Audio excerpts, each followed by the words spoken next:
आलु किन बेच्नु पर्यो? आलुको परिकार बनाउने फ्याक्ट्री खोलाउन। जुनार किन बेच्नु पर्यो? जुनारको परिकार जुस ब्रान्डिङ गराउन।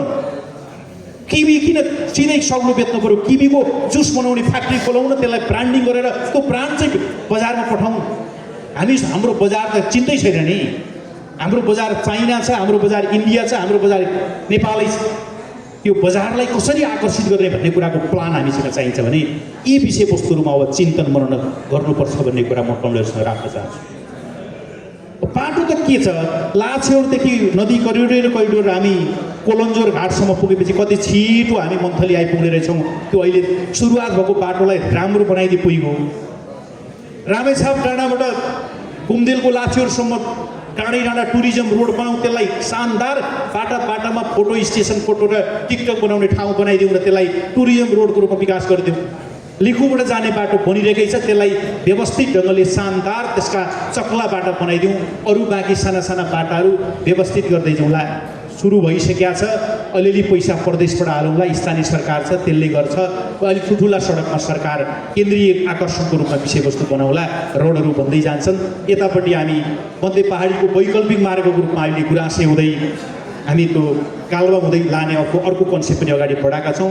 एउटा प्रक्रियामा गइसकेका छ र यता देवीटारको बाटोमा त त्यसले चिर्नेछ, सैलुङ पुगिहाल्छ। यति ठुल्ठुला बाटा रणनीतिक रूपमा हामीले निर्माण गरेपछि अरू साना बाटाहरूलाई हामीलाई धेरै दुःख पर्ने स्थिति छैन। अब हामीसँग खानादेवी जस्तो मन्दिर छ, अग्लेश्वर, सैलुङेश्वर, थानापति जस्ता ठाउँहरू छन्। महाभारतको युद्धमा कौरव र पाण्डवसँग लडाइँ लड्दाखेरि देखिएका केही दृष्टान्तहरूसँग का इभेन्टहरू जोडिएको सुनकोशी र तामाकोशी करिडोर छ, कुशेश्वरको मन्दिर छ। यी सबै चिजलाई धार्मिक पर्यटनको हिसाबले विकास गर्ने एउटा हबको रूपमा हामीले अगाडि बढौँ, प्रोजेक्ट निर्माण गरौँ, मेगा प्रोजेक्ट तयार गरौँ। अब तपाईँ राजनीतिक रूपमा पुष्पलाल, गङ्गालाल र कृष्णलाल जन्मेको स्वर्णिम भूमि छ। यतिका धेरै देशभरिका कम्युनिस्ट छन्। ती कम्युनिस्टले मात्र हेर्न आयो भने हामीलाई पुग्छ। 63% कम्युनिस्ट छन्। ती कम्युनिस्टहरूले आफ्नो यस संस्थापकको घर चाहिँ जन्मेको ठाउँमा एकचोटि पुगौँ भन्ने खालको इन्भाइरोमेन्ट र त्यहाँको एउटा आकर्षणयुक्त ठाउँ निर्माण गर्न सकियो भने दुनियाँ आउन सक्छन्। त्यसलाई त्यो रूपमा विकास गरौँ। माओवादीको जनयुद्धमा पहिलो सुरुवात भएको पेथान र दरुमालाई पनि राजनीतिक पर्यटनको क्षेत्रको रूपमा विकास गरिदिउँ। हामीलाई अहिले माओवादी फेरि फर्केर आउने होइन। यी विषयवस्तुसँग जोडेर विकास निर्माणका कन्सेप्टहरू हामीले निर्माण गर्नुपर्छ।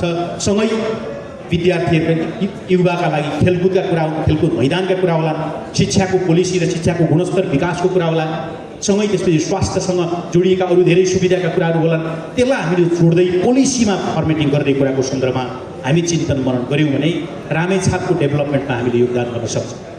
सँगै नदी सुनकोशी छ, तामाकोशी छ, लिखु छ, भटौली छ, खानीखोला छ, यता थिम्ती छ। हाइड्रो पावरको प्रबल सम्भावना छ।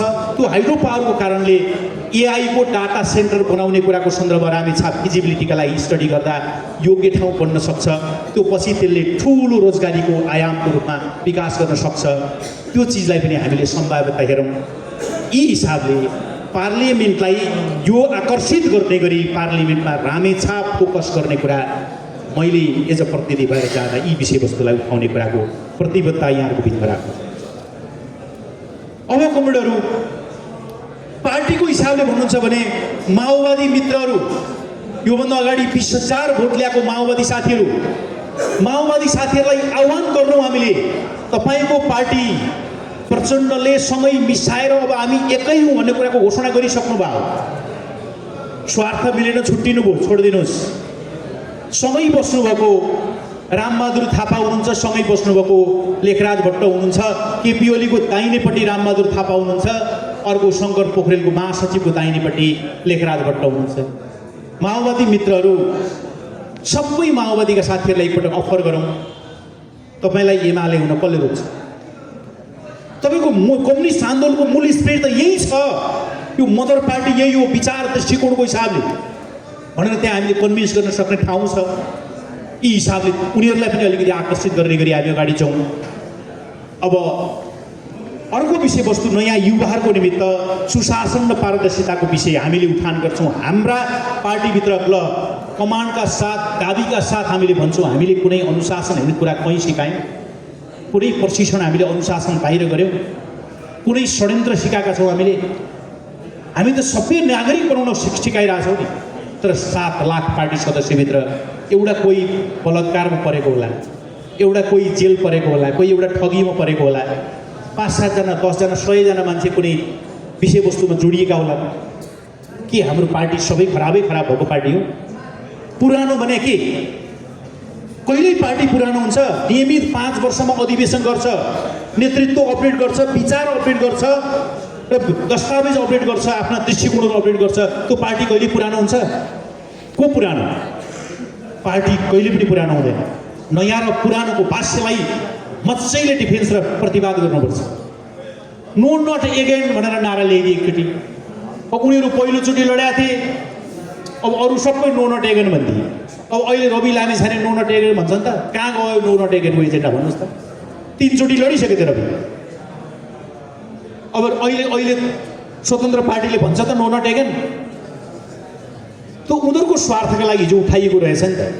यस्ता चिजहरूमा हामीले प्रतिवाद गर्न सक्ने धेरै चिजहरू छ। अब म कमरेडलाई सादर अनुरोध गर्न चाहन्छु। उम्मेदवारको विषयमा मलाई केही टिप्पणी गर्नु छैन। उहाँहरू सबैलाई स्वस्थ प्रतिस्पर्धाको लागि शुभकामना छ। तर अब हामीभित्रको कुरा के हो त? अब आफ्नो उम्मेदवारको विषयमा भन्ने कुरा मैले भनिरहनु पर्छ जस्तो लाग्दैन। नयाँ भने नयाँ हो, युवा भने अहिले भएका प्रतिस्पर्धाभित्र सबभन्दा कान्छै हो। म पढाइको औपचारिक शिक्षाले मात्रै धेरै ठुलो विद्वान भइन्छ भन्ने विश्वास मलाई लाग्दैन।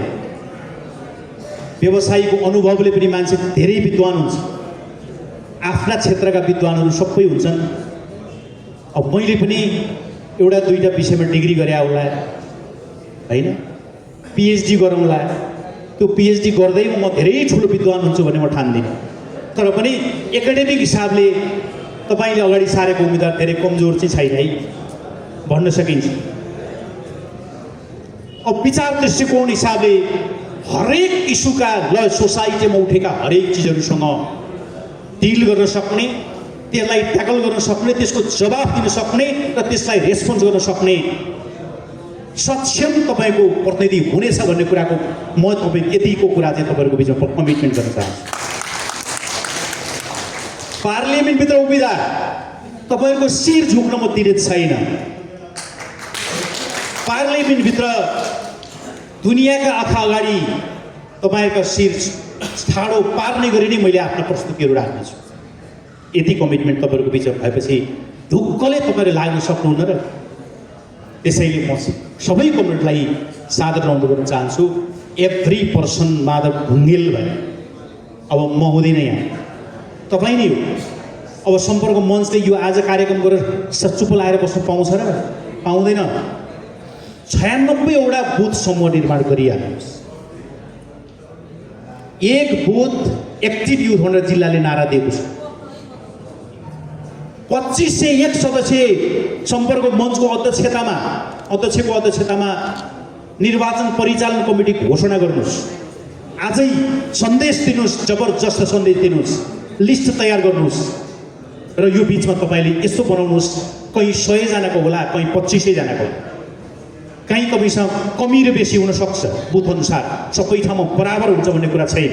तर बुथमा तपाईँले युवा र सक्रिय युवाहरूको भोलिन्टियर दस्ता तयार पारेर फागुनको 16 गते तपाईँले गर्ने प्रिय फेलामा त्यहाँ तयार गर्ने होइन, तयार गरेको चिज घोषणा गर्ने। त्यो घोषणा कार्यक्रममा म आउँछु।